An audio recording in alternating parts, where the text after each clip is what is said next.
meskipun pakai software ya. Walaupun dasarnya adalah dengan bukan metode material balance ya. Jadi kalau pertama kali ditemukan itu sumur kemudian dibor ya, yang nyuruh ngebor orang geologi, kita bor, kemudian kita ambil sampelnya ya. Kita ambil contohnya, kemudian kita hitung porositasnya, saturasinya gitu ya. Kemudian kalau ada gas atau minyak kita ambil contohnya, kemudian kita analisa di lab. Dengan data hal simple itu kita bisa menghitung berapa jumlah minyak yang ada di dalam reservoir. Tentu saja mesti kita tahu volume booknya.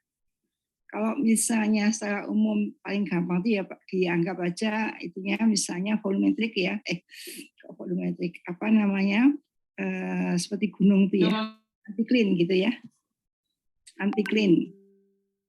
Kemudian itu kita buat kita cari volume booknya ya, batas airnya berapa, batas minyaknya berapa, kalau ada gas, batas gasnya berapa. Kemudian kita hitung secara volumetrik itu sehingga kita bisa menghitung berapa jumlah minyak yang ada dalam reservoir. Itu metode yang paling sederhana.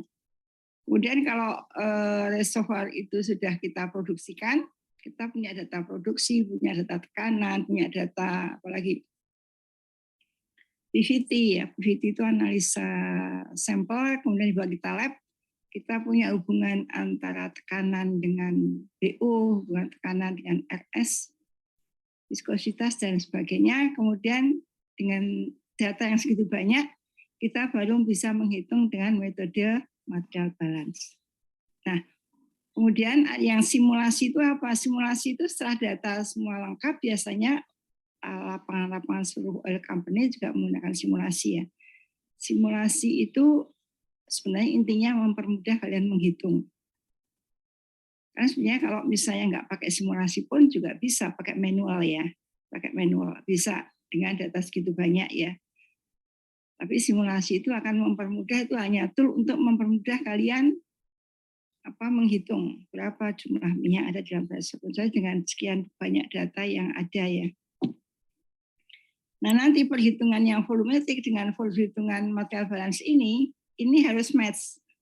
Match-nya itu ya paling tidak 5% ya maksimal. Tapi udah bilang 10, ada yang bilang 5%. Tapi tidak boleh lebih dari itu. Kalau lebih dari itu kalian mesti cek lagi ulang dari awal. Sebenarnya apa yang salah kita ngitungnya gitu ya. Kalau yang volumetik itu tergantung volume book itu kan sangat tergantung dari peta yang dibuat oleh orang geologi itu. Peta isopah kalian udah diajarin geologi minyak ya. Jadi sebenarnya hanya 3 itu, volumetrik, kemudian material balance, kemudian simulasi reservoir.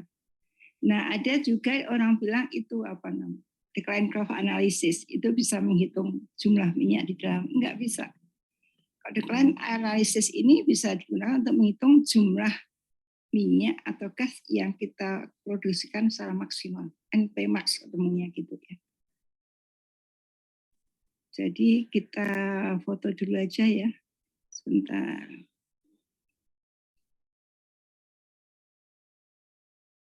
Jumlahnya mahasiswa pada 20 ya, nggak salah ya. Kita foto dulu saja untuk awal ya, kemudian nanti kita Ibu share screen-nya. Ini materinya udah Ibu kasih di WA group ya, kalian bisa ambil. Kemudian nanti ada soal, itu di screenshot ya, sederhana banget soalnya ya. Kalian bisa untuk latihan kalian di rumah nanti ya. Ini cuma teori aja, kalian di rumah nanti. Kita UTS kapan sih? 2 minggu lagi. Udah ada jadwal UTS? Belum, Bu. Belum. Sebenarnya kalau sesuai dengan ini ya 2 minggu lagi, minggu besok itu yang ke-6, kemudian yang ke-7 kita UTS ya. Mestinya. Jadi kalau misalnya besok yang ke-6, itu kita latihan soal untuk menghadapi UTS minggu berikutnya. Mestinya jadwal sudah keluar ya, Ibu juga lupa Ibu nggak apa namanya, tapi sudah ada sebenarnya jadwalnya. Bukannya ini pertemuan ke-4 Bu atau ke-5? Ini udah ke-5 ya. Tahu saya yang ke-4. Yang ke-4? Iya kayaknya. Sebentar. Pertama kali Pak Samsul ya. Ya kan? Ya Bu. Iya Bu, yang pertama Pak Samsul. Kemudian yang kedua Ibu kasih review KFR KBR. Iya. Ya. Kemudian yang ketiga kita RPS ya. Iya Bu, RPS. RPS sama tambah soal. RPS sama. Yang keempat kemarin harusnya ini, cuman kan banyak yang izin untuk KL kalau nggak salah. Jadi daripada Ibu ngulang 2 kali, kemarin kita cuma bahas latihan soal kan kemarin. Itu 4, yang keempat itu sekarang yang kelima. Iya Bu, ya betul. Iya kan yang kelima sekarang ya. Kalau kalian senang hitung, lumayan asik ya di teknik filsafat itu asik ya. Nanti kalau suka menghitung, kalian ngambilnya teknik filsafat aja ya untuk TA-nya. Tapi kalau misalnya kalian males banget ngitung, ambil aja pemboran ya. Pemboran itu kan laporan cuma sekilas-sekilas gitu ya, nggak terlalu banyak hitungan ya. Ini udah 14 ya, kita foto dulu ya. Elsa, Yohana, dibuka. Ini juga diganti ini Muhammad, namanya Muhammad, tapi ininya perempuan aja pakai tank top ya. Mas, ini kalau lihat papa kalian malah. Entah foto siapa itu ya.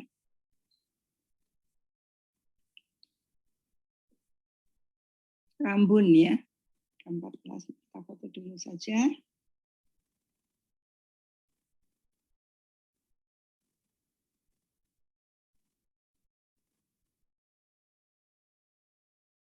Rambun, belum fotonya ya. Nanti akhir kuliah kita juga foto ya. 1, 2. Yang rambun ini ada namanya lagi. Rambun sepertinya gangguan jaringan Bu. Oh, jaringan ya sudah. Tapi namanya kok hilang lagi ya. Jadi kayak nggak ada namanya di situ. Ada sekarang. Hilang lagi ya. Lalu dibuka sekali ini rambun nih. Kalau ya.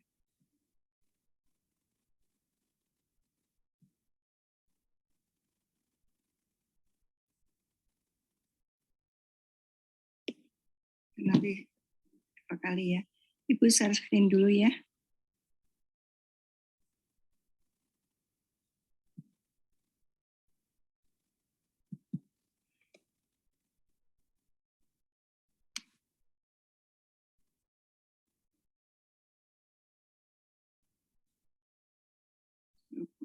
Beda ya sebentar.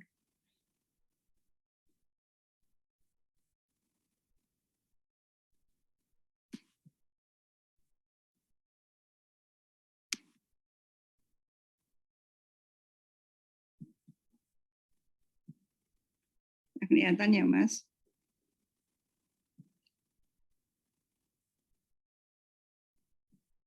Kelihatan ya? Isi awal minyak di tempat dengan metode volumetrik ya. Orang bilang dulu bilang cadangan minyak, beda. Cadangan itu NPmax itu bukan isi awal minyak di tempat.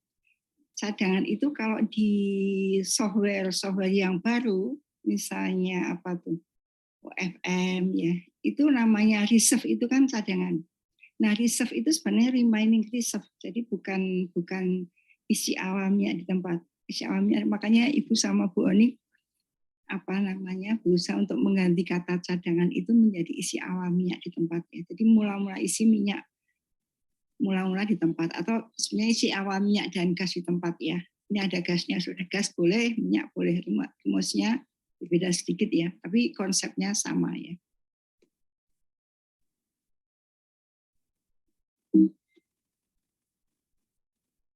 Kemudian ini metode volumetrik ya. Perhitungan volume itu sesuai dengan namanya, terutama membutuhkan peta reservoir. Jadi sebenarnya ini PPT ini atau bukan PPT ya, PDF ya. PDF ini dari dosen kita yang lama, dosen kalian yang lama, namanya Bapak Sumanti. Makanya Ibu juga nggak merubah, walaupun nanti kalau ada yang beda, saya bilang ini beda gitu ya. Ini yang buat Pak Sumanti supaya mereka juga masih dapat pahala ya. Masih di alam kubur tapi udah pahala. Ini asli punya beliau. Perhitungan volume sesuai dengan namanya, terutama membutuhkan peta reservoir atau yang biasa dikenal dengan sebutan peta cadangan atau reserve map ya. Yaitu untuk dihitung volumenya. Nah, ini adalah peta bawah tanah yang menggambarkan bentuk akumulasi minyak atau gasnya yang meliputi luas akumulasi, luasnya berapa, kemudian dapat dihitung dengan menggunakan alat yang disebut planimeter. Kita dulu punya planimeter, tapi suatu saat dipinjam sama mahasiswa, nggak dipulangin loh Mas, pada alat itu seperti jangka tapi besar ya. Ibu juga lupa banget ya. Ada mahasiswa pinjam ke Ibu, tapi sebenarnya di BATM itu yang afiliasi yang di bawah, ya lantai bawah itu ada. Dan penyebaran ketebalan lapisan minyak dan gas, atau ini biasanya intervalnya ada disebut H ya. Tebalnya H. Dengan bantuan peta tersebut, maka volume batuan yang mengandung minyak atau gas adalah disebut sebagai bulk volume atau VB, yang besarnya A luas kalikan H, gitu ya, luas kalikan H. Tapi karena bentuknya itu kayak gunung gitu ya, sehingga kita bagi per segmen, dipotong-potong gitu supaya lebih teliti ya. Gimana ngukurnya, kalau gunung diukur volumenya itu gimana, kan nggak bisa, ini dipotong-potong sebagian, kalau potongannya itu luas atas dibagi dengan luas bawah lebih besar daripada setengah, kita gunakan rumus trapesium. Tetapi kalau luas bagian atas dibagi dengan luas bagian bawahnya itu lebih besar ya, lebih kecil dari setengah, kita pakai rumus piramid. Piramid rumusnya seperti apa? Itu kan ada ya, waktu kalian SD, SMP juga ada itu. Peta tersebut dibuat atas dasar peta struktur atau peta geologi bawah permukaan atas subsurface map ya. Kalau peta struktur memuat garis-garis kontur, itu peta struktur. Tapi kalau peta isopah itu memuat garis-garis, sebenarnya garis-garis mempunyai ketebalan yang sama ya. Peta daerah minyak dan gas, misalnya adanya patahan, seal out, batas minyak air atau oil water contact. Oil water contact itu disebut sebagai batas minyak air atau OWC. Kita biasanya bilang OWC ya, oil water contact atau gas oil contact. Dan batas gas minyak atau gas oil contact. Jadi batas volume minyaknya nanti kan dari batas airnya itu batas water oil contact sampai dengan batas gas oil contact. Kalau di atasnya ada gas berarti itu gas oil contact sampai puncak ya. Kemudian garis kontur adalah garis yang menghubungkan tempat-tempat dengan kedalaman puncak lapisan yang sama, dihitung dari permukaan air laut. Nah, kalau isopah itu apa? Kalau kontur itu kan kedalaman puncak ya. Kalau peta isopah itu adalah garis yang menghubungkan tempat-tempat dengan ketebalan yang sama, atau disebut sebagai net sand yang sama. Contoh pada struktur pada peta cadangan adalah seperti pada gambar nomor 17A dan 17B. Ini di bukunya dia 17, ada buku punyanya Pak Sumanti, kalau kalian punya bisa copy juga ya. Yang ngarang beliaunya ya. Bapak Sumanti itu orang Pertamina yang sudah pensiun, kemudian sebenarnya sebelum pensiun dia udah ngajar juga di kita, kemudian sampai dengan dia kena stroke, dia masih ngajar pakai kursi roda ya, sama didampingin sama ibunya, istrinya, dibantuin gitu ya, sampai dengan dia meninggal, masih ngajar ya. Dia juga jago FDP ya, jadi kalau dibimbing sama dia, FDP mahasiswa kita selalu menang di tingkat nasional ya. Kalau biasanya kan ada lomba FDP yang dibuat oleh IPA ya. Nah ini gambar ya, gambarnya seperti ini ya. Ya Mas, makasih ya. Oke. Di mute ya itunya ya, suaranya. Ini peta isopah kalau kalian dari atas itu seperti ini ya. Tapi kalau dari samping ini kayak gunung seperti ini ya, bentuknya seperti ini. Ya. Nah, ini potongan A sampai A aksen, ini di sini. A sampai A aksen di sini. Potong ini ya. Jadi sebenarnya ini anti clean bentuknya. Kemudian precision A aksen ya. Ini pakai kalkulator mesti ada skalanya ya. Ini 1, 2, 3, 4, 5, 6 itu menunjukkan sumur ya, sumurnya ini. Kemudian ini ada 1.500, 1.530, 40. Ini sepertinya apa namanya peta kontur ya. Nah, peta isopah itu yang ini 6, 8, yang selisih intervalnya 2 ya. Titik-titik ini loh yang menghubungkan ketebalan yang sama. Ya, 10 ya. 8, 6, 10 ya, 10 ini ya, 10-nya di setengah ya. Peta isopah ya. Kemudian ini skalanya 1/20. Nah, gambarnya kalau dibuat seperti ini, yang ini peta isopah seperti ini. 0, 2, 4, 6, 8. Itu yang diambil dari sini tadi. 0, 2, 6, 8, 10 ya. 6, 8, 10. Di sini juga ada 6, 10. Jadi cuma ini apa namanya? Peta isopah ini harusnya sama dengan seperti ini. Ini cuma gambarnya lain. Mestinya petanya ini juga lain ya. Petanya ini juga lain. Mestinya ya ada 2. Kayaknya itu ada 2 isopah ya. Karena ada apa namanya? Ada 10-nya 2, jadi ada ke sini juga ada yang ke sana ya. Ini jadi intervalnya ini 2, ini 4, 6, 8. Jadi masing-masing intervalnya 2. Kalian tahu kalau ini dipotong dari atas, kalau dari atas itu sebenarnya kan kayak seperti ini. Tapi kalau dipotong samping ini seperti gunung ya. Gini, kalau dipotong begini, ini dari samping seperti gunung ya. Nah, ini disebut sebagai net gas isopah map. Jadi ini peta untuk gas ya. Tapi sebenarnya gas sama minyak sama saja. Ngitung luasnya juga sama saja ya. Ini contohnya net gas isopah map ya. Kemudian peta contoh isomap atau net oil isopah map atau net gas isopah map atau net P isopah map. Peta ini peta bawah tanah yang menggambarkan bentuk akumulasi minyak atau gasnya yang meliputi luas akumulasi dan penyebaran ketebalan lapisan minyak dan gas ya. Dengan batuan peta tersebut, volume batuan yang mengandung minyak dan gas atau VB dapat dihitung, yaitu dengan menggunakan alat planimeter. Artinya begini, planimeter itu suatu alat yang bisa menghitung luas dalam bentuk apapun. Ya, jadi kalau bentuknya ini kayak oval pertama, ini luasnya berapa? Ini A0-nya, ini A2-nya ya, AN+1 fungsinya ya. Yang ini bentuknya seperti ini bisa dipakai untuk luasnya ini berapa gitu. Jadi sebenarnya seperti jangka sorong bentuknya, kemudian ada 2 titik, satu taruh di sini misalnya titiknya, satu lagi digerakkan. Digerakkan, apa namanya itu, titiknya itu digerakkan, supaya dia bisa jalan dari sini terus itu sampai dengan ke sini. Nanti ketemu sini berapa? Kita ambil satu sampel 1 cm misalnya, ini luasnya berapa. Jadi kalau ini nanti jumlahnya berapa, ini tinggal dikalikan ya. Zaman Ibu dulu tugas akhir, Ibu kan tugas akhir tahun 76 ya.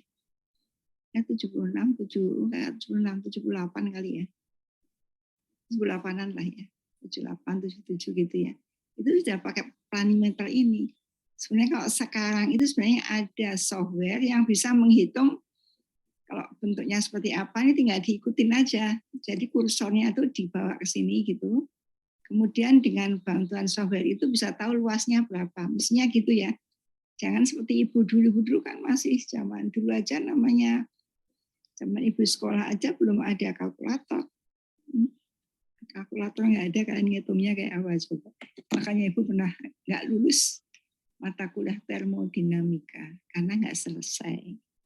Ngitungnya kan misalnya 3, sekian kali sekian, itu berapa lama ngitungnya. Kalau pakai seperti anak SD itu. Nggak kebayang kalian ya. Tapi setelah punya alat, dulu tuh nggak ada kalkulator, adanya slide rule. Jadi penggaris yang bisa digeser-geser itu ada angka-angkanya. Sekian kali sekian kan itu ada. Sekian koma sekian kali sekian kali sekian itu bisa pakai itu. Tapi waktu itu kan itu harganya mahal, Ibu belum beli, ujian apa namanya termodinamika nggak lulus, gara-gara nggak selesai. Ingat betul ya. Peta cadangan atau reserve map atau net oil ini ya tadi itu. Jadi peta isopah itu bisa menghitung volume batuan yang mengandung minyak atau gas volume bor. Jadi nanti konsepnya begini. Ini kita hitung luasnya berapa, yang interval 2 ini ya.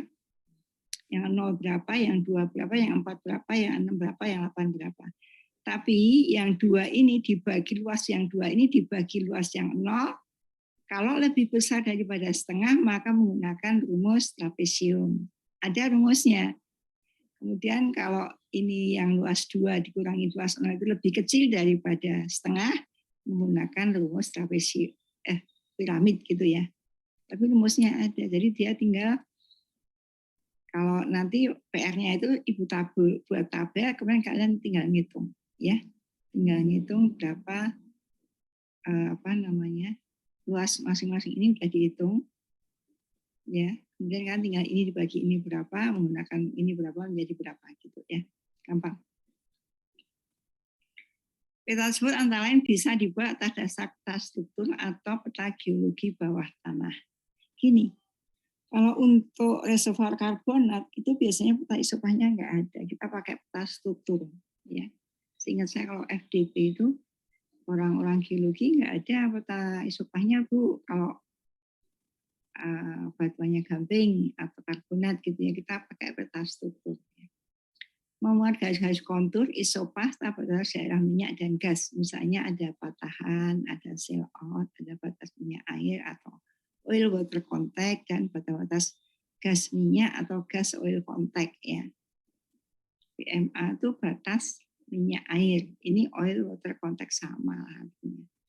Tapi kalau orang minyak selalu bilang OWC gitu aja atau GOC gitu. Ibu malah sedang ngomong BMA, asing rasanya ya. BMA, BGM gitu ya. Ya walaupun sama artinya. Ya. Nah, sekarang ini peta yang tadi itu seperti ini kan. Ini net gas isopah line ya. Ini tadi isopah yang berapa? Kontur 8 ya. Yang ini 6, ini 4, ini 2. Masing-masing kita cari luasnya, masing-masing untuk kontur 0 itu berapa, kontur 2 itu berapa, kontur 4 berapa, kontur 6 berapa, kontur 8 berapa. Ya. Nih, volume reservoir dihitung dengan menggunakan peta cadangan tersebut. Pada peta tergambar luas reservoir serta penyebaran ketebalannya. Dinyatakan dengan garis-garis ketebalan atau net P isopah. Karena ketebalan reservoir tidak merata dan luas yang dicakup oleh setiap ketebalan tidak sama, maka volume batuan reservoir dihitung segmen per segmen. Jadi potong, ya, gunung tadi dipotong. Pada peta dihitung luas yang dicakup oleh setiap ketebalan. Volume tiap segmen dihitung dengan menggunakan luas tadi, luas masing-masing segmen tadi, dan tebalnya. Beda harga isopah yang saling berurutan. Jadi gini, sebagai contoh lihat peta cadangan sebagai berikut ya.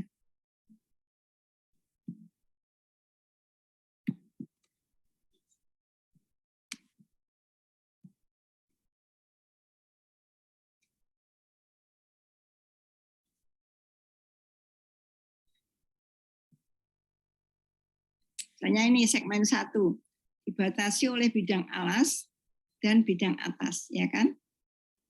Yang sejajar, di mana luas alas adalah sebesar yang dicakup oleh garis isopah 0, ya A0. Dan luas atas sebesar yang dicakup oleh garis isopah 2 meter, A1. Jadi A0, A1, tebal segmen, beda harga isopah sama dengan H-2. H sama dengan 2 min kosong, jadi sama dengan 2 meter. Jadi A0 itu yang ini ya, kalian lihat. Ini A0 itu ini luasnya. Ya, luasnya ini berapa? Kemudian ini A1 ya. A2 meter ini A1, kemudian A4 meter A2, kemudian ini A3 dan ini A4 ya. Luas ini yang paling ke sini A4 disebutnya ya.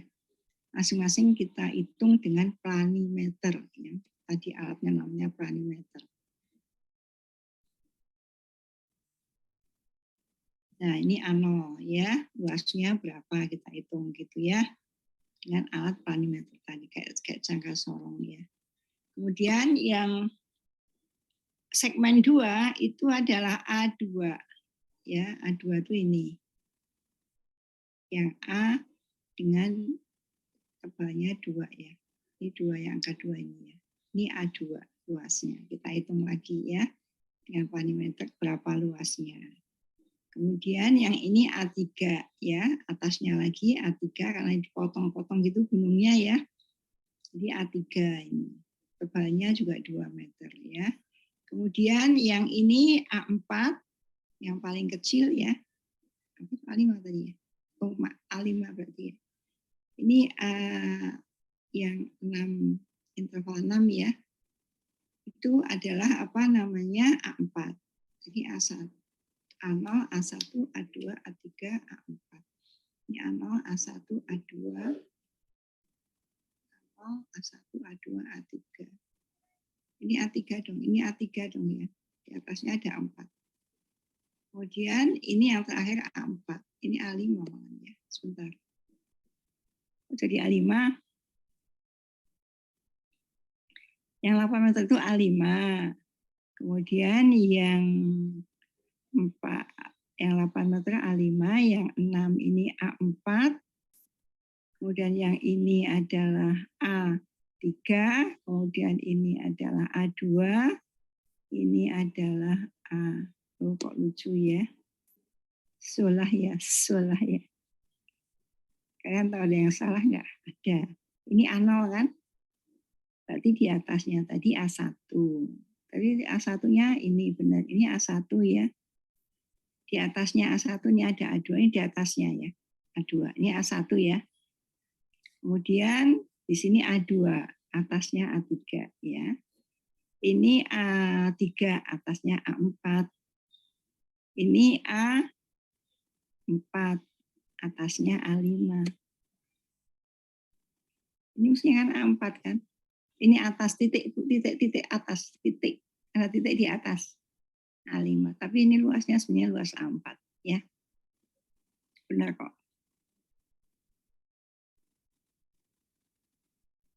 Ini kebalik tapi.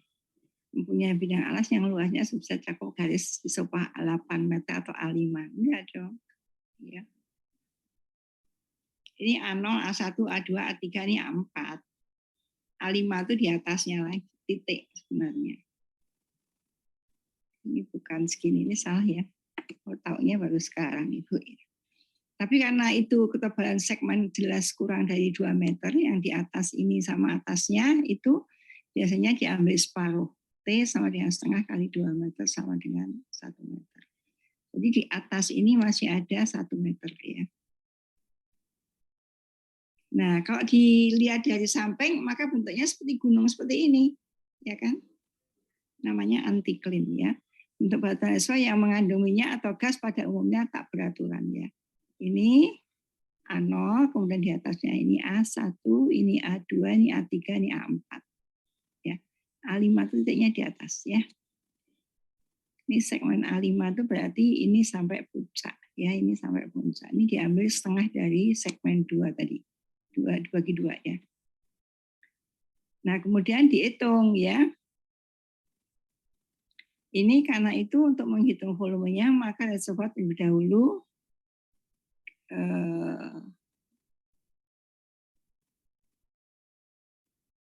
apa ini? Segmen-segmen yang berbentuk teratur standar tersebut dalam NetPay isopah map ada sebagai berikut ya. Ini 0, 2, 4, 5, 6, 8 ya. Ini seperti ini dari atas ya. Kalau ini dari samping, kita motongnya sepotong-sepotong gitu ya. Jadi nanti yang 2 dibagi yang 0, jadi A1 dibagi A0, lebih kecil atau lebih besar setengah. Ini rumusnya seperti ini Mas ya. Ini konsep ini kalian mesti harus betul waktu nanti kalian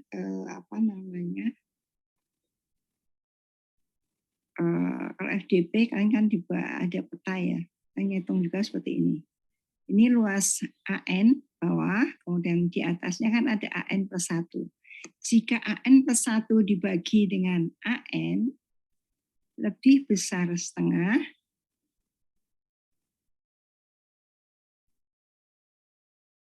nih. Ini lebih kecil setengah dulu, gunakan piramid terpotong. Ya, piramid terpotong. Jadi ini piramid terpotong. Ini jika lebih kecil dari setengah. Jadi rumusnya V sama dengan H itu yang 2 tadi, dibagi 3 kali A1 luas A1 ditambah luas A2 ditambah akar A1 kali A2. Nggak boleh salah. Kadang kalian salahnya di ini, A1 ditambah A2. Padahal harusnya kali, ya, nggak boleh salah ya. Kalau lebih kecil setengah, luas atas ini dibagi dengan luas bawah ini lebih kecil setengah, gunakan volume piramid terpotong. Jadi V sama dengan H dibagi 3 kali A1 tambah A2 ditambah akar A1 kali A2. Ya.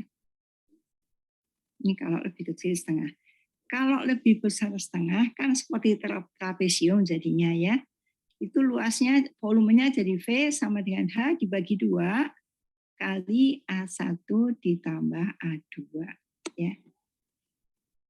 Jadi volume ini itu sama dengan A1 ditambah A2 dikali H dibagi 2. Tapi kalau yang ini, karena terpancung ya, sehingga H dibagi 3 kali A1 ditambah A2 ditambah akar A1 kali A2. Jelas ya? Jadi masing-masing segmen itu kalian hitung, kalau nanti di PR tugas itu kan ada tabel. Jadi masing-masing segmen kalian hitung, jadi mulainya dari baris kedua. Baris pertama itu kan nggak ada tinggi ya. Jadi kalian mulai ngitung baris kedua. Baris pertama dibagi baris kedua, ketemunya berapa. Kemudian tinggal dijumlah VB-nya berapa. Ya. Ini masing-masing V kemudian dijumlah. Itu adalah VB. Ini metode Simpson H/3. Ini yang apa namanya H/3 itu A0 tambah 4A1 tambah 2A2 tambah 4A3 dan seterusnya. Kalau Ibu lebih suka supaya nggak salah seperti ini, sepotong-sepotong aja kemudian dijumlah. Sama ya. Cuma kalau ini kan, ini untuk apa namanya, untuk rumus yang terpancung. Untuk yang trapesium kan beda lagi, H/2 ini ya. Jadi ini juga beda ya. Rumus apa metode Simpson, kalian bisa juga pakai ini sebenarnya ya. Tapi lebih nyaman kalau masing-masing kalian hitung per VB-nya, per apa segmennya, kemudian tinggal jumlahkan gitu. Jadi mengurangi kesalahan. Kalau gini bisa-bisa salah di sini atau di mana ya. Ini rumusnya kayak gini ya. N plus 1 dibagi dengan AN lebih kecil setengah, gunakan piramid terpotong. Kalau lebih besar setengah, gunakan rumus trapesium. Sedangkan segmen yang paling puncak pada contoh di atas biasanya dianggap berbentuk segitiga. Sehingga volumenya H kali H/2. Jadi A5 dikali 1 meter. Karena tadi intervalnya kan 2 ya. Ini ya. Itu. Ada pertanyaan nggak? Ada pertanyaan?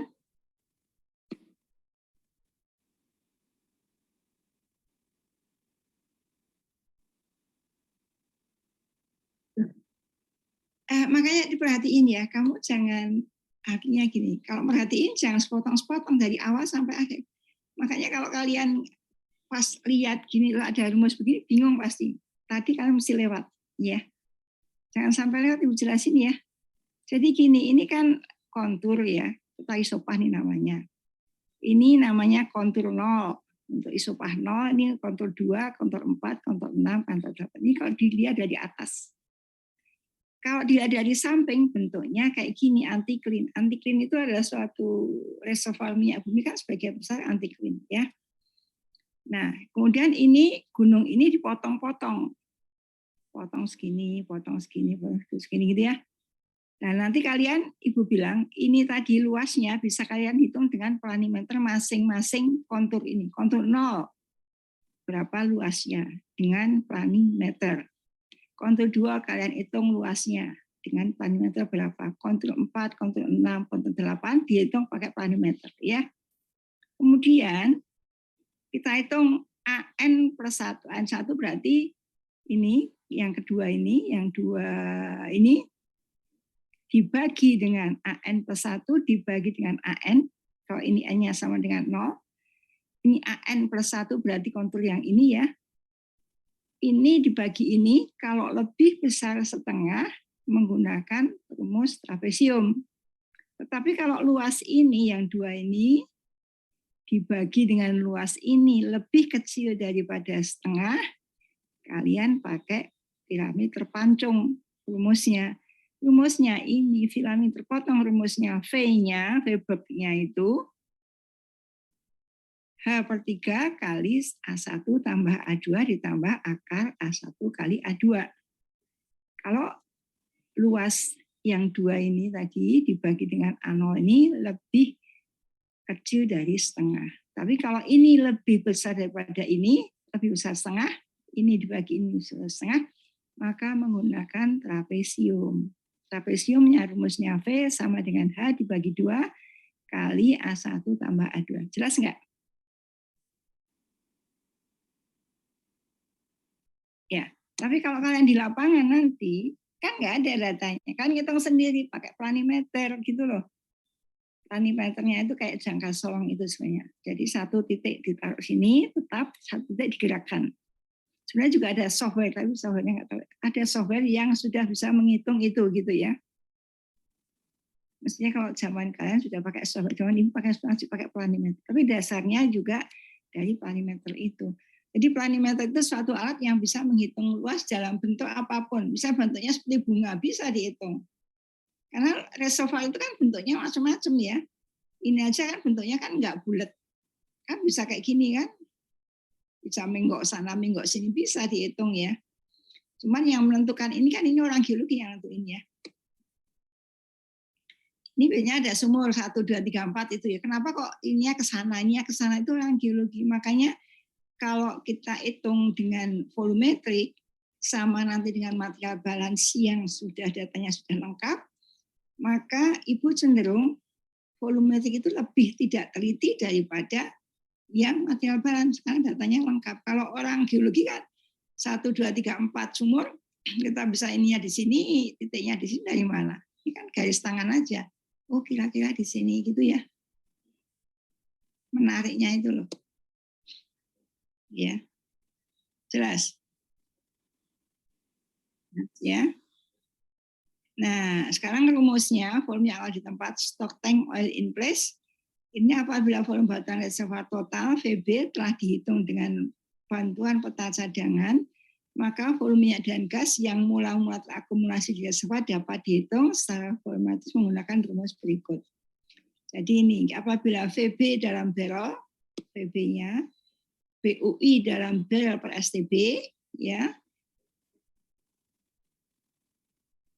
Ini yang minyak dulu aja ya, VB dalam barrel, BUI dalam barrel per STB. Kemudian maka dapat dihitung stoipnya sama dengan ini VB kali porositas kali 1 min SWI dibagi dengan BUI ya. Kalau GIP-nya juga sama. Kalau gas kita VB-nya dalam barrel, BGI-nya dalam barrel per SCF, maka GIP-nya dalam SCF nanti ya. Kalau kayak gini ini nanti ada apa namanya VB dalam barrel. Kalau misalnya VB dalam acre-foot, maka di depannya harus ada 7758. Karena satu acre-foot sama dengan 758 barrel.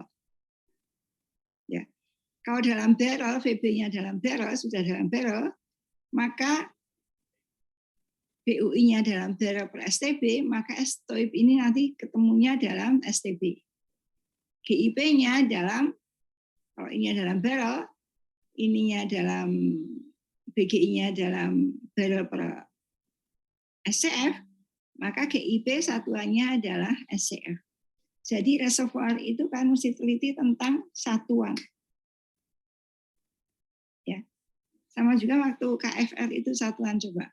PSIA, atmosfer, ada PSIG, ya kan? Kemudian kalau BG itu ada barrel per SCF, ada juga yang kubik feet per SCF. Angkanya beda pasti. Kalau yang kubik per SCF 0,0283 ZT per P itu BG-nya ya. Itu satuannya adalah barrel per kubik feet per SCF. Tapi kalau satuannya barrel per SCF, rumusnya menjadi BG itu 0,504 00504, nolnya 2, 0,00504 ZT dibagi dengan P ya. Itu satuannya menjadi barrel per SCF. Ya. Tergantung ini, kalau BGI dalam barrel per SCF, kemudian Gimana bunyinya ulang? Elisa. Itu bunyinya kayak mana tadi? Elisa. Terus gimana? Elisa.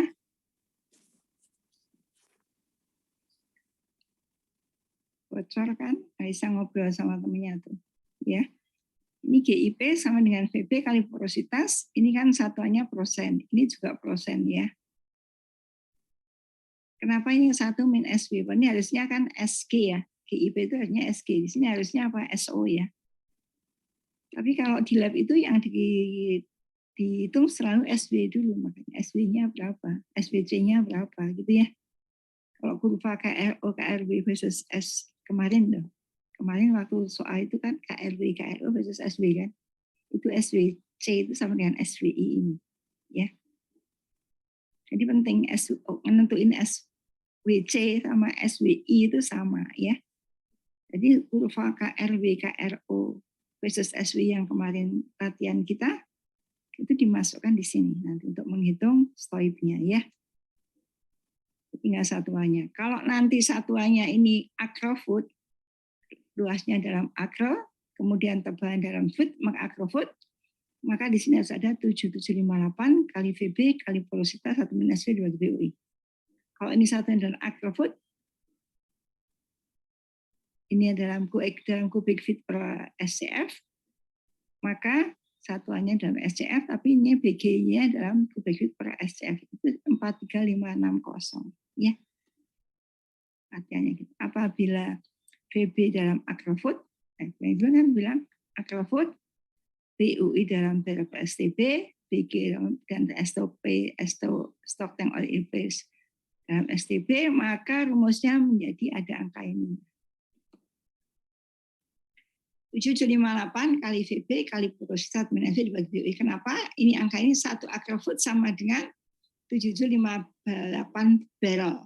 Ya, ada juga yang pakai rumus ini 43560. Ini satu acrofoot sama dengan 43560 kubik feet. Ya. Berarti kan ya. Jadi nanti tinggal satuannya Ibu mintanya apa? Kalau itu stoip dalam bentuk STB, kalau Ibu stoip dalam bentuk barrel, ya nggak dibagi BUI. Ya. GIP dalam bentuk barrel misalnya yang nggak dibagi BGI. Intinya mestinya ya VB saja, nggak pakai 758 gitu ya. Rumus ini aja gitu. Satuan itu penting ya, karena akan menentukan angka konversinya ya. Ada pertanyaan?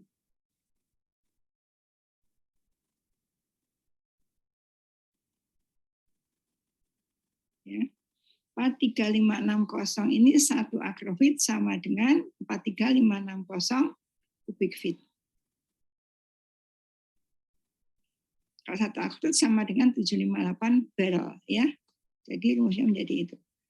Nah ini cara menghitung VB apabila ini kan gunakan rumus ini gunakan rumus stabilisasi yang tadi ya. Jumlah mie atau gas yang bisa diproduksikan tergantung kepada cara memproduksi serta letak lokasi sumur-sumur penghasilnya. Mie atau gas dari dalam tangki bisa kita peroleh seluruhnya. Kalau di dalam tangki seluruhnya kita harus ambil, sedot aja gitu ya. Tapi reservoir itu kan ada pori-pori batuannya, jadi minyak dan gas dan air berada di dalam pori-pori batuan. Di mana di situ tuh ada namanya SWC, itu volume SWC itu sama dengan volume air yang tidak bisa keluar. Dibagi dengan volume porinya, ya. SWC itu ada connect water saturation atau tadi SWI tadi. SWI-nya itu berapa persen? Itu nggak bisa keluar. Tetap aja berhenti di situ. Sama juga dengan SOL yang di ujung ya. Residual oil saturation. Itu juga minyak yang nggak bisa keluar. Bisa keluar kalau digunakan metode apa? Enhanced oil recovery. Diinjeksikan dengan suatu zat, kalau gini, awal kita bor sumur, ya, itu kalau tekanan sumurnya masih tinggi di bawah sana di reservoirnya, maka minyak itu bisa ngalir ke permukaan saja, nggak pakai pompa, nggak pakai apa, natural flow, sampai ke tangki bisa. Tapi kalau diproduksi terus kan tekanannya turun nih. Lama-lama minyak itu hanya sampai di tengah-tengah pipa.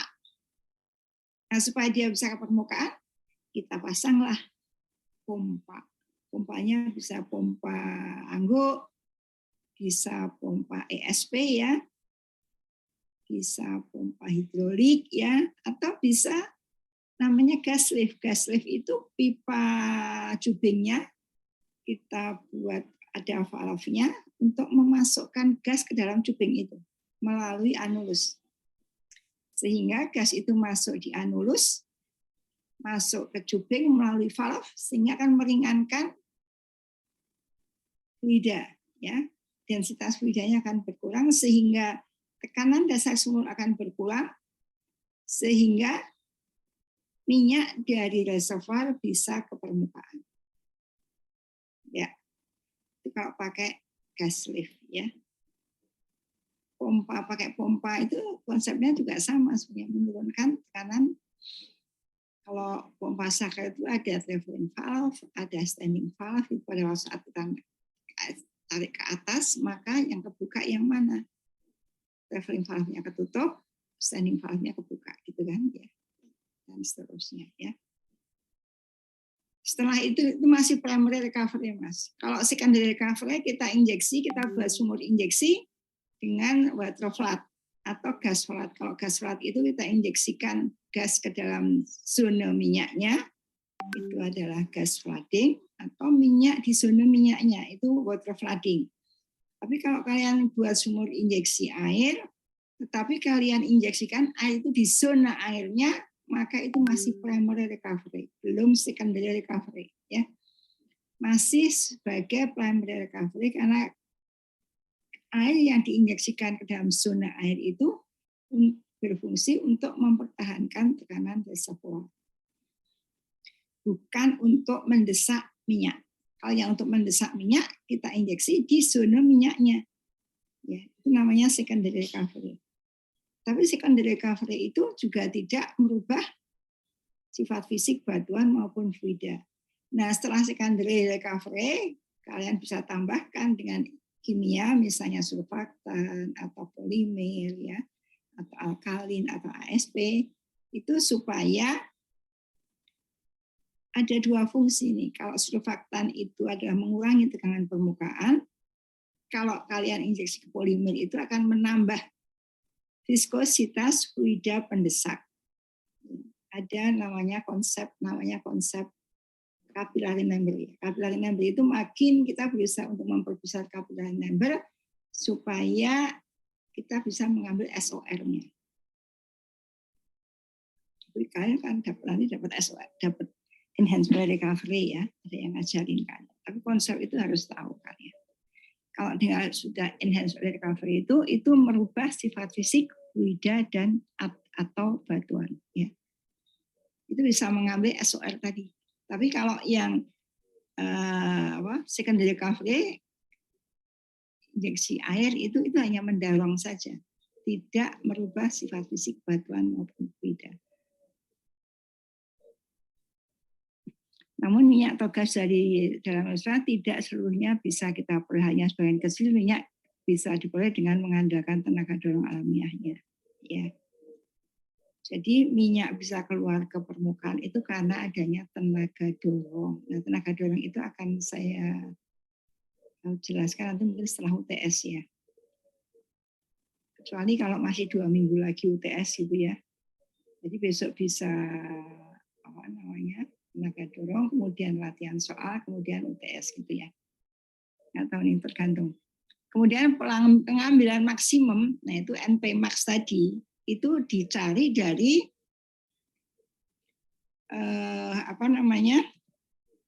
kalau pakai software namanya OFM-nya. Ini NP max-nya, ya.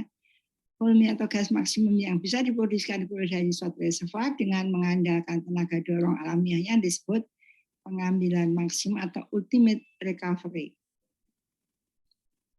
Simbolnya adalah NPmax atau GPmax. Nah, ini ada recovery factor. NPmax sama dengan N kali recovery factor atau recovery factor sama dengan NPmax dibagi dengan N.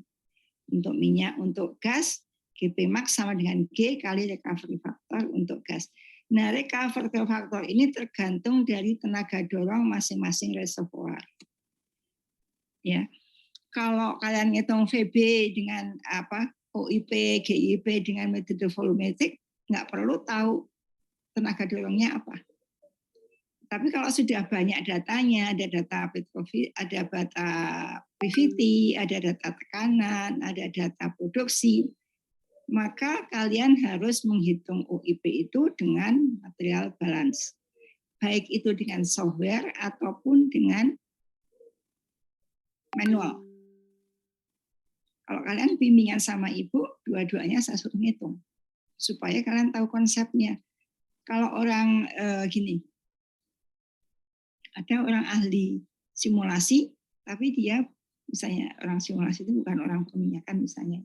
Dia nggak tahu konsep loh. Dia cuma masukin data, tak, masukin di simulator, yang keluar apa itu saja. Tapi kenapa kok bisa jadi segitu? Nggak tahu. Tapi kalau sekarang nanti kan jadi engineer perminyakan. Jadi reservoir engineer. Jadi tahu. Jadi kalau reservoir seperti ini itu tenaga dorongnya apa, kemudian rumus yang digunakan yang mana, sehingga hasilnya seperti ini. Jadi kalau kalian akan menghitung OIP dengan metode material balance atau dengan software, harusnya sama.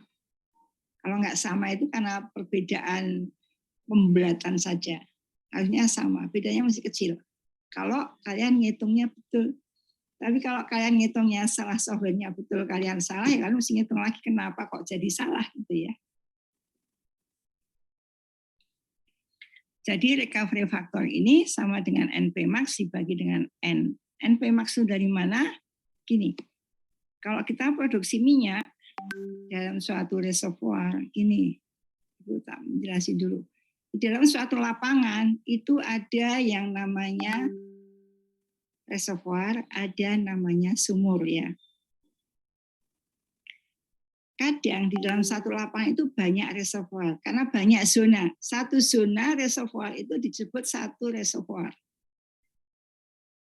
Satu lapisan minyak, lapisan batuan yang mengandung minyak, satu lapisan batuan yang mengandung minyak, itu satu reservoir. Kalau di dalam lapangan itu ada banyak lapisan, kalian kalau di mana tuh? Di Kalimantan sana sampai bingung, ibu itu juga bingung itu. Karena reservoirnya kecil-kecil, jadi KLMNOP gitu. Ini adalah M1, M2, M3, K1, K2, K3. Jadi banyak banget reservoir kecil-kecil gitu ya. Tapi itu membingungkan dan menjebak kita sebenarnya. Karena itu bentuknya lensa-lensa yang berlapis-lapis ya. Lensa itu pasir dan sil. Sil itu lempung ya. Pasir, lempung gitu. Yang pasir itu merupakan reservoir, yang lempung itu bukan. Jadi kadang suatu saat ibu ikut sekali itu aja ikut proyek ya, proyek dari Pertamina sana, menghitung di daerah Tarakan sana. Itu lapisannya banyak banget ya, KLMN gitu, itu bagian reservoir engineer-nya. Yaitu ngitung tenaga dorongnya, ngitung OIP-nya, ngitung ya. Nah itu satu lapangan itu banyak reservoir karena ada KLMN gitu ya, ada misalnya 4 reservoir gitu. Tapi reservoir M itu kecil. Sebenarnya kelihatannya tuh gede gitu ya. Kelihatannya itu gede ini. Ada sumur satu gini. Satu layar itu bisa diproduksi. Satu layar itu ada misalnya 4 layar. Tapi dari 4 layar itu ada 10 sumur misalnya. Yang sumur 1 hanya motong di layar 1 saja. Sumur 2, 1 dan 2. Sumur 3, 1, 2, 3. Sumur 4, 1 saja. Jadi padahal kita harus menghitung satu layer yang layer satu saja gitu. Padahal kadang-kadang diproduksinya itu barengan. Layer 1, 2, 3, 4 karena sifatnya sama diproduksi barengan. Sehingga kalau misalnya ABCD ini diproduksi barengan, misalnya produksinya 100, sementara itu berarti dari layer 1, 2, 3, 4. Padahal untuk reservoir 1 ya cuma reservoir 1 aja yang dihitung berapa itu produksinya gitu ya. Jadi ada namanya splitting. Splitting itu dibagi sesuai dengan K dan H-nya untuk masing-masing layer tadi. Agak ribet memang, tapi itu mesti harus dikerjakan juga ya. Supaya tidak salah gitu. Jadi satu layer itu satu reservoir. Satu layer, satu reservoir, satu reservoir. Misalnya taruhlah lapangan Grogol ada 3 layer misalnya, 3 reservoir. Berarti kalian ngitungnya ya reservoir A, OIP-nya berapa, kalau ada GIP-nya berapa, tenaga dorongnya apa, ya, PVT-nya apa, seperti apa, yang B juga seperti itu, yang C berarti 3 kali hitung semuanya. Ya. Tapi kalau hanya satu reservoir ya cuma satu OIP, satu mekanisme, satu PVT gitu ya. Tapi karena banyak, kalian nggak masing-masing dihitung masing-masing gitu. Nah kebetulan satu layer ini bisa ditembus oleh sumurnya juga beda-beda. Ya sumur 1 menembus hanya reservoir A saja misalnya. Yang sumur 2 A sama C misalnya. Sumur 3 A sama B misalnya. Kan beda-beda itu. Produksinya juga beda-beda. Jadi kalian pilah-pilah ya. Kalau ngajak infonya kalian pilah-pilah. Nah, recovery factor ini sama dengan NP max yang bisa terambil aja dikalikan dengan dibagi dengan N. Ini sangat tergantung dari tenaga dorongnya. Tenaga dorong reservoir ada water drive, ada gas cap drive, ada solution gas drive ya, ada juga kombinasi ya. Nanti akan saya jelaskan karena nanti untuk menghitung OIP dengan metode material balance itu sangat tergantung dari tenaga dorongnya. Kalau enggak kalian bingung karena rumusnya apanya, kalian pakai semua itu ngaco juga. Jadi mesti tahu dulu tenaga dorongnya apa dulu. Kalau sudah tenaga dorongnya tahu, baru kalian menggunakan rumus yang mana gitu. Atau kondisi reservoirnya seperti apa, harus tahu dulu. Jadi enggak asal ya. Kalau asal ya mumet ya, karena rumus material balance itu panjang. Dan kalian biasanya tak suruh ngafalin ya, NPBO ditambah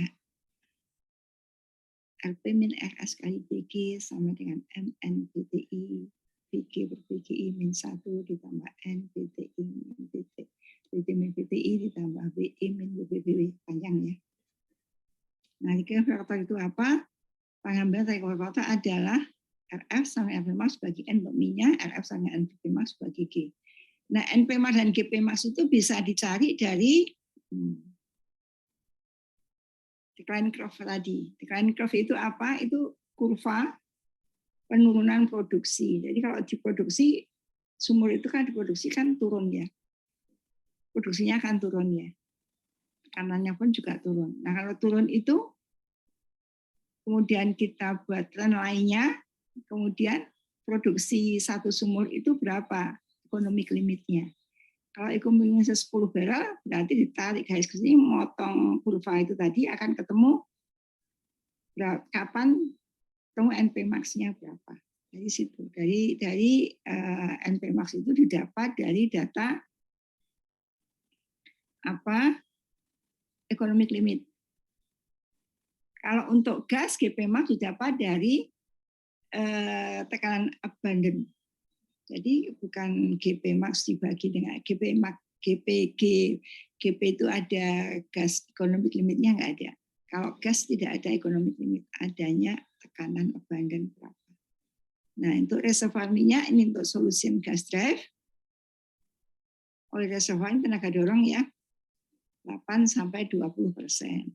Gas cap drive 20-35%. Water drive ini paling gede 35-50%.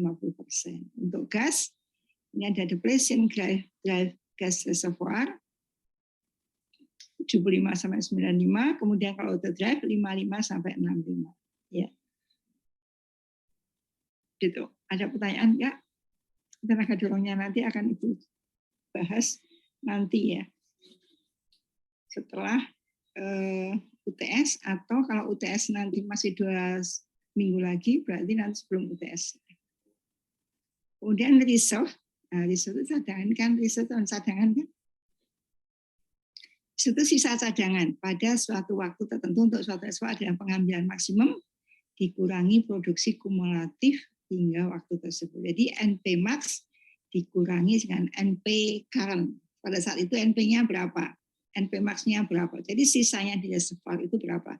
Jadi artinya sisa reservoir minyak atau sisa oil, gas yang bisa diproduksikan. Karena sudah tergantung dari recovery factor tadi. Nah, sisa cadangan minyak atau remaining oil reserve ini atau oil reserve saja, ini rumusnya adalah RR sama dengan NP max dikurangi dengan NP.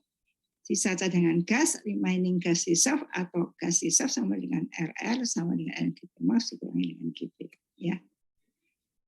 Kemudian ini ada pengertian mengenai cadangan migas dan oil gas reserve. Ini ada akumulasi migas yang terdapat di dalam bumi, ada yang telah dibuktikan keberadaannya. Dengan pemboran eksplorasi ada yang masih belum dibuktikan ya. Jadi ada yang sudah terbukti, ada yang belum. Kalau sudah terbukti berarti proven ya. Kalau belum terbukti itu namanya apa? Namanya masih belum dibuktikan.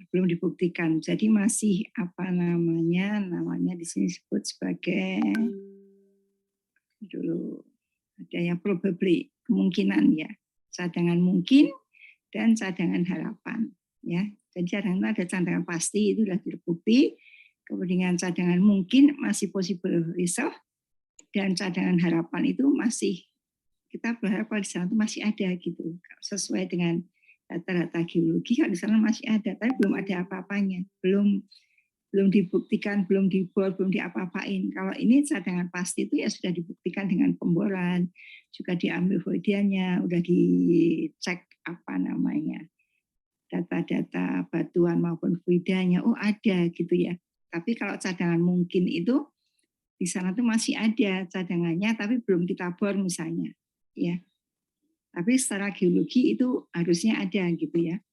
Kalau harapan ya harapannya di sana lagi ada gitu, tapi lebih kecil ya.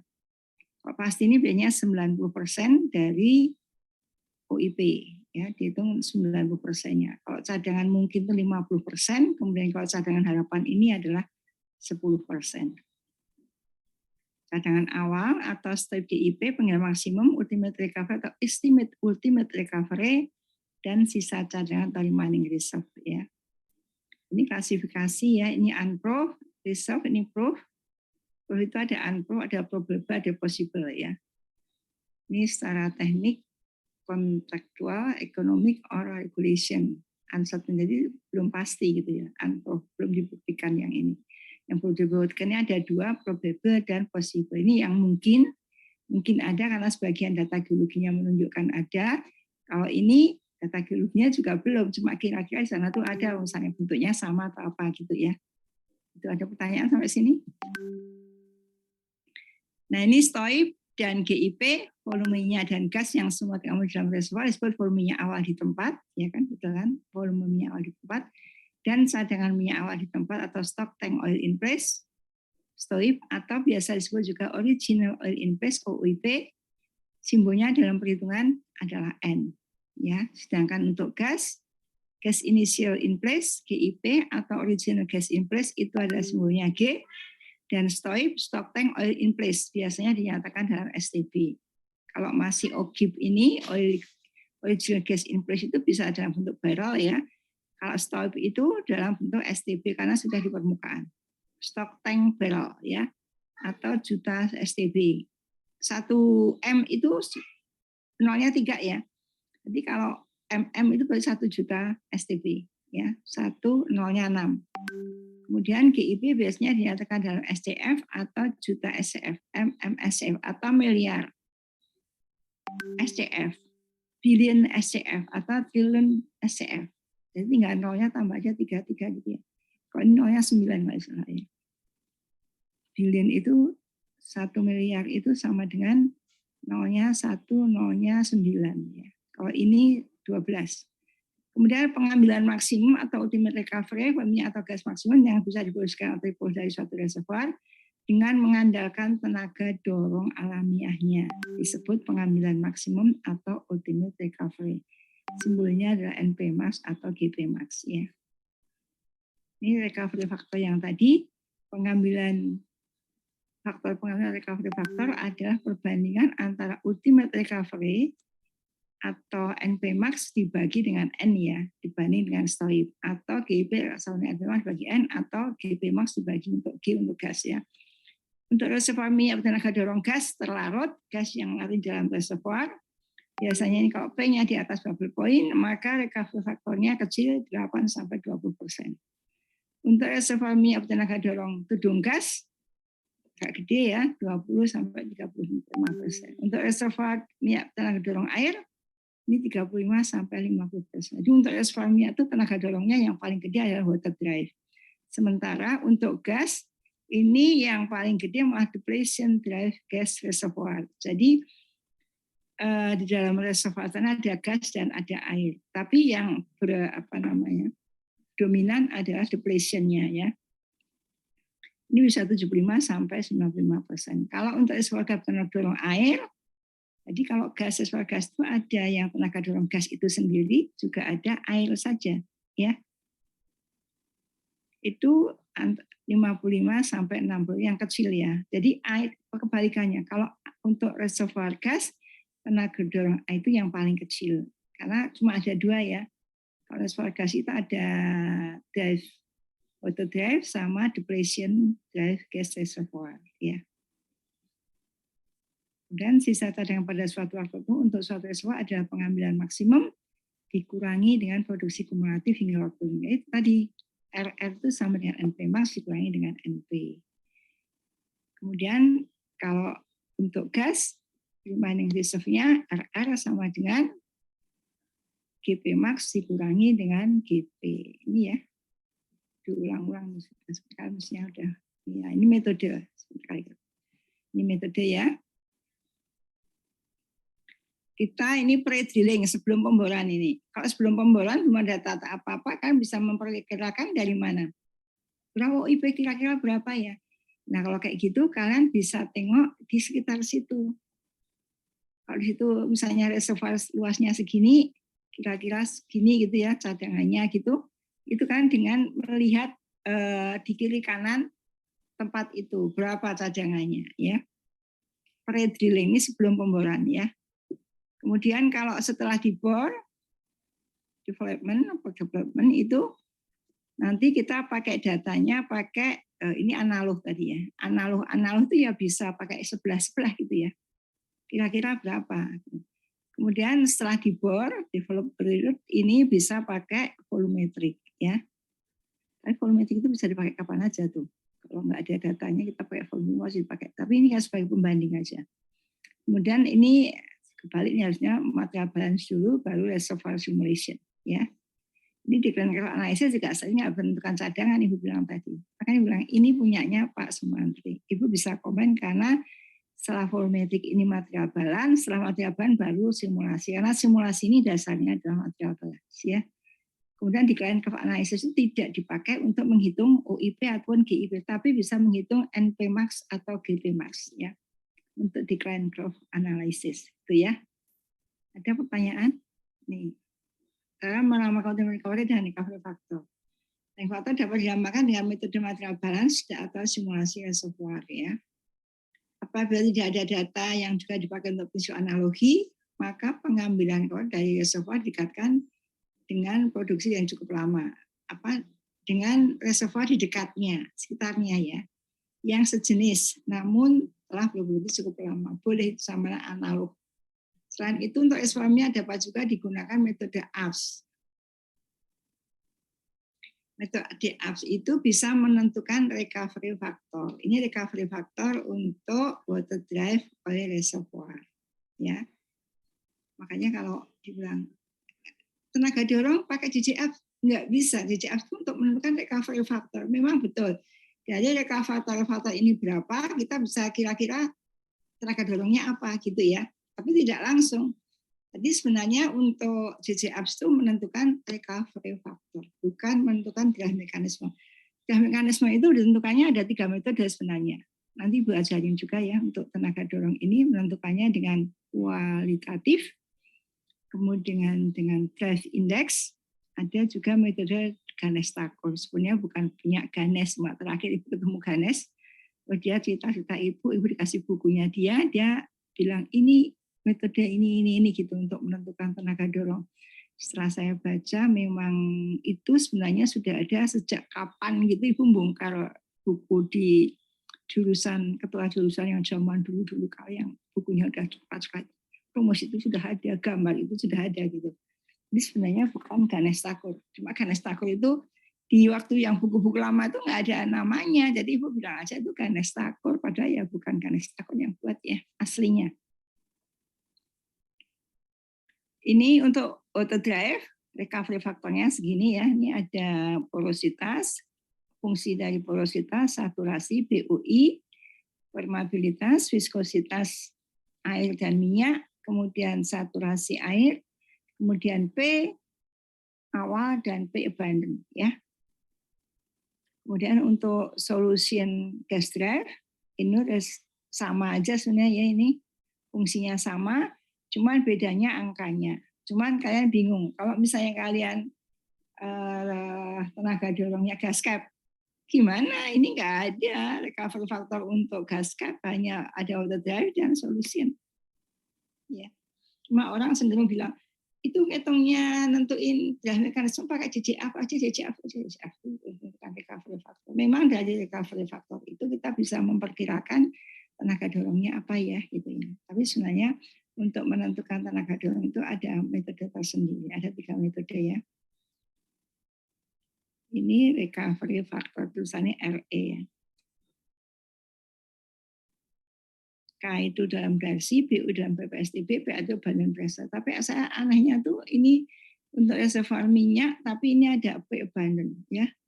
Padahal untuk reservoir minyak itu kita tentunya bukan pakai P abundant, tapi pakainya economic limit ya.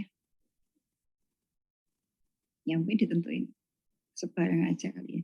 Tapi setiap lapangan itu P abundant masing-masing beda, economic limit masing-masing beda. Karena setiap sumur aja beda ya. Karena kalau misalnya terakhir ada 4 buah sumur, itu apa namanya economic limitnya per sumur. Per sumur itu berapa? 8 barel. Berarti kalau 5 sumur berarti 5 kali 8. Jadi 40 barel. Itu harus diproduksi setiap hari pada lapangan itu. Kalau diproduksinya lebih besar dari itu masih untung. Kalau diproduksinya lebih kecil dari 40 barel, ya ditutup saja, karena itu rugi ya. Artinya biaya untuk memproduksi itu sama dengan misalkan minyak yang kita hasilkan, kalau minyak itu kita jual. Ya. Untuk reservoir gas, ini bisa juga gas tenaga dorong deplesia itu recovery faktornya 100 kali 1 min BGI per BGA. Ya. Atau kalau kalian nggak ngitung BGI BGA-nya belum kan BKPA kali ZI dan PA kali ZA. Karena Z ini merupakan fungsi dari tekanan ya. Tekanan berubah, harga Z-nya juga berubah. Ini kalian hitung dari mana Z-nya? Ya waktu kalian KFR kan. Jadi Z faktor itu penting ya. Makanya tadi kemarin kan review dulu KFR, sudah review dulu KBR. Ya. Nah, kita akan menghitung Z faktor ya. BG juga BG, kalau nggak ada BG kan hitung sendiri di lapangan ya. Rumusnya kan nggak tahu BG sama dengan sekian ZT per P ya. Entah rumusnya mau pakai berapa SCF atau pakai kubik per SCF tergantung gitu ya. Kemudian reservoir gas tenaga dorong air, water drive non associated gas reservoir. Ini untuk reservoir gas yang tenaga dorong air mempunyai faktor yang rendah sebab kan tingginya tekanan abundant. Jadi kalau untuk reservoir water drive, untuk reservoir gas, tapi tenaga dorong water drive itu karena tekanan abundantnya tinggi ya. Sehingga harga tekanan abundant ini disebabkan perembusan air yang kuat ke dalam reservoir dan terjebaknya gas di dalam kantong air. Sehingga recovery-nya lebih kecil daripada reservoir gas ya. Ini rumusnya kayak gini, ini 100 kali 1 min SG abundant dari BGI, SGI sama dengan 100 kali 1 SG abundant WPA dan ZI. Ini SG abundant ngitungnya dari mana ini ya? 1 min SW ya mestinya ya. Di dalam reservoir. Kalau SGI sama SGA berarti kan ada dua data ini ya. Dan ini lebih sulit ya. Ya mendingan GP max-nya dibagi dengan dari TP abundant itu kalau kalian plot copy per set ketemu GP max itu kalau dibagi dengan G akan menjadi recovery factor daripada ngitung seperti ini. Ini ngitungnya nggak tahu di labnya seperti apa ya. Kalau SG mungkin bisa SGA, SGI ini gimana? Yang reservoir gas kondensat ini kalau reservoirnya kondensat ya. Tapi kalau untuk ibu ngajar kondensat itu biasanya GP dari NP kalau kalian produksi gas ingat ya reservoir kondensat itu di bawah sana gas kalau kita produksikan ada minyak ada gas. Nah minyak itu sebagai apa? Kondensat. Nah kondensatnya ini dikonversi dulu ke GP. Baru kita hitung dengan P per set. Itu baru betul ya. Jadi NP sama dengan sekian P itu ya. Gas kondensat. Jadi nggak pakai ini ya. Untuk korelasi Jacobi, Kohl, dan Bailey. Sebenarnya bisa juga pakai ini ya. Tapi RI ini apa? Perbandingan gas kondensat separator awal. Ya. Gas dengan kondensat separator awal. T-nya berapa? Bisa juga NP-nya berapa. Ini NP, STP kondensat bagi barrel hidrokarbon pore space ya. Apabila tidak ada kajian laboratorium. Udah habis? Ada pertanyaan? Nanti kalian punya PR ya.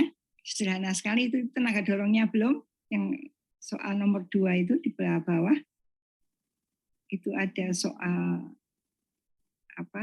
Kalian suruh menerangkan tenaga dorong ya. Nanti tenaga dorong itu akan Ibu jelaskan berikutnya. Ya. Ada pertanyaan? Kalau nggak ada pertanyaan, kita foto yuk.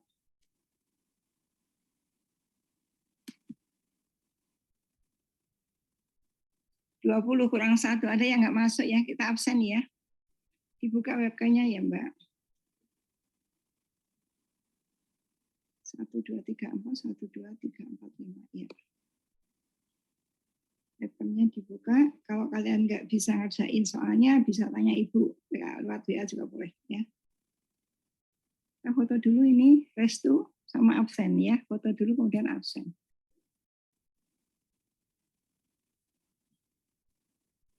Jadi 2 kali ya fotonya. Fotonya 2 kali, namanya 2 kali itu ya. Muhammad Furqan belum, M-nya siapa? Cliff? Kita foto dulu ya.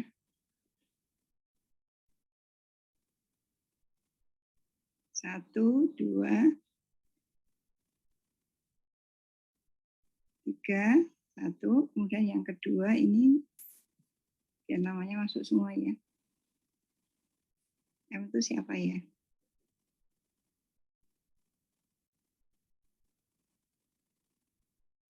Ya.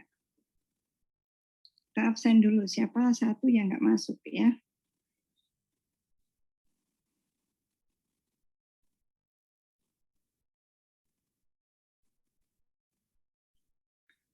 Coba kalian lihat jadwal nanti ya. Kapan besok itu apa? Besok itu 20 ya. Ya.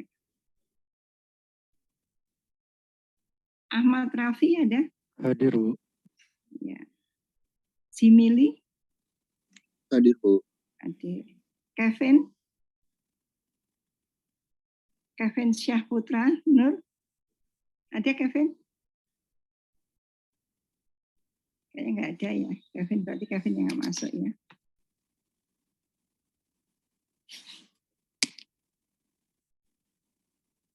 Kumala? Hadir, Bu. Muhammad Akmal? Muhammad Akmal, ada?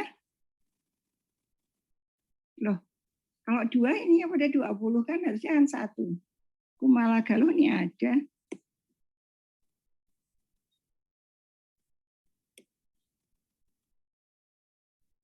Kumala Galuh. Hadir, Bu. Hadir ya, sini ada. Kumala Galuh, Muhammad Akmal, ada ya? Muhammad Akmal ada? Tidak ada, Bu. Hadir. Muhammad Furqon, Hadir, Bu.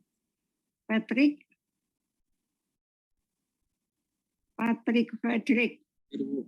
hadir. Raka Ilham, hadir. Rambun, Hadir, Bu. Randa, Octario, Hadir, Bu. Renaldo, Hadir, Bu. Talia, Hadir, Bu. Dava, Hadir, Ibu. hadir. Restunika, Hadir, Bu. Keset Bayu, Hadir, Bu. hadir. Muhammad Raihan, Hadir, Bu. hadir. Oki Valentino, Hadir, Ibu. hadir. Rigel, Hadir, Bu. hadir. Putra Pratama, Hadir, Ibu. Elisa Yohana, Hadir, Bu. hadir ya. Jadi yang nggak hadir tadi Kevin.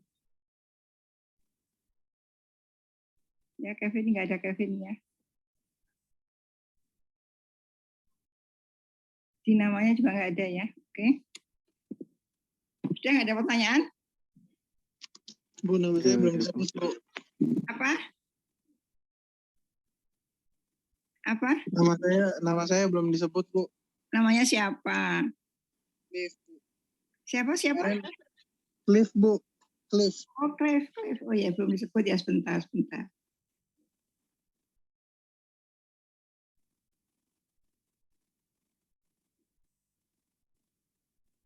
Cliff itu ada di mana ya?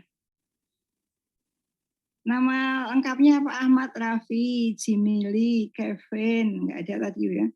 Kumala Galuh, Muhammad Akmal, Muhammad Furqon, Patrick Frederick, Raka Ilham, Rambun, Randa Octario, Renaldo Robert, Talia, Dava, Restu Nika, Keset. Kok nggak ada ya? Cliff-nya Pak ini 20 loh. Bu, nama saya baru, Bu. Disis, Bu. Oh, disis ya. Jadi, Ya, Bu. bentar. Berarti berapa ya? Ini 20. Yang datang Kevin ya. Cliff ada ya. Nanti saya absenin ya. Ini berarti nama yang lama berarti ya. Cliff-nya nggak ada di sini ya, sebentar. Tak cariin lagi ya namanya ya. Atau Ibu lihat dulu di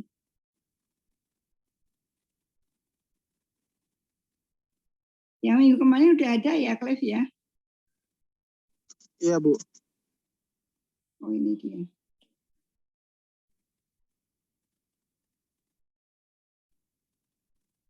Ada yang batal kali sebentar ya Ahmad. Oh ini juga nggak ada ya Cliff-nya. 20.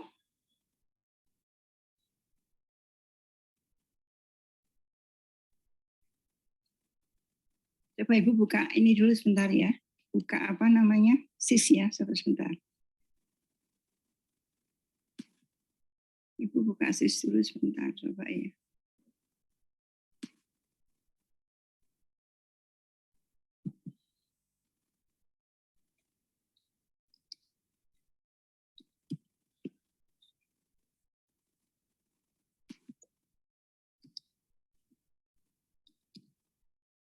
Sini.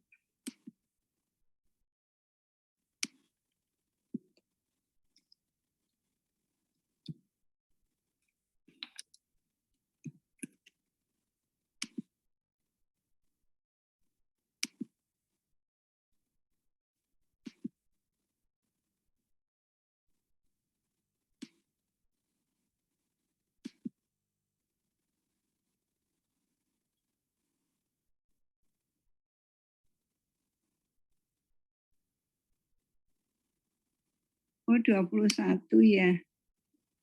Sekarang 21 ya, bukan 20 lagi ya.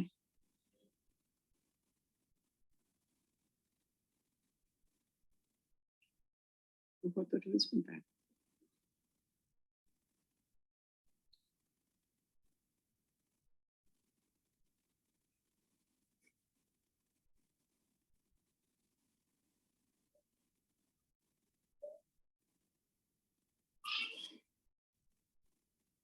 Oh ya, Clive itu nomor 2 ya. Jadi Ahmad Raffi, Clive, Jimili, Kevin yang nggak datang ya, Kumala Galuh, Muhammad Akmal, Muhammad Furqon, Patrick Frederick, Raka Ilham, Rambun, Randa Octario, Renaldo, Talia, Dava, Restu Nika, Resid Bayu, Muhammad Raihan, Oki Valentino, Rigel, Putra, Pratama, dan Elisa ya. Tadi Clive ada ya, jadi 21 pesertanya sekarang, bukan 20 lagi ya.